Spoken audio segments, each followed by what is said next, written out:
ડિંડોલી વિસ્તારમાં તાંત્રિક વિધિના બહાને મહિલાના ઘરમાં પૈસાનો વરસાદ કરવાની લાલચ આપી બળાત્કાર ગુજારનાર નરાધમ તાંત્રિકને ડિંડોલી પોલીસે ઝડપી પાડ્યો હતો.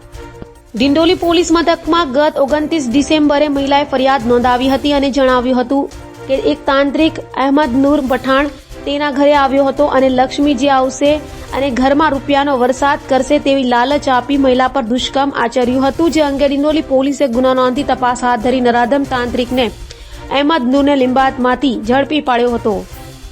ડિંડોલી પોલીસ સ્ટેશનમાં એક બેને આવીને ફરિયાદ નોંધાવી હતી કે એમની સાથે એક વ્યક્તિએ પોતે તાંત્રિક હોવાનું એમ જણાવી અને એમની સાથે દુષ્કર્મ કર્યું છે.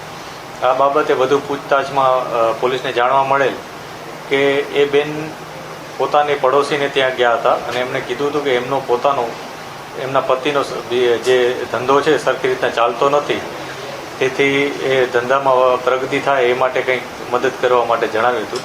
એ બેને એક તાંત્રિકનો ઉલ્લેખ કર્યો હતો ને એવું કીધું હતું કે આ તાંત્રિક બાબા છે એ એમને ઘરમાં લક્ષ્મીજી આવે એ પ્રકારે એમને મદદ કરી શકે તેમ છે.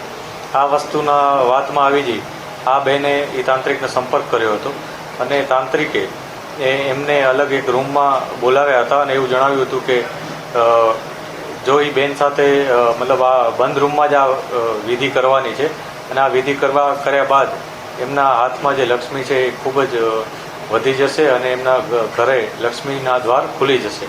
આ પ્રકારની વાતો કરી અને તાંત્રિકે તેમને ભોળવ્યા હતા અને એમને અત્તરને એવું છાંટ્યું હતું આસપાસ અને એને દુષ્કર્મ કર્યું હતું.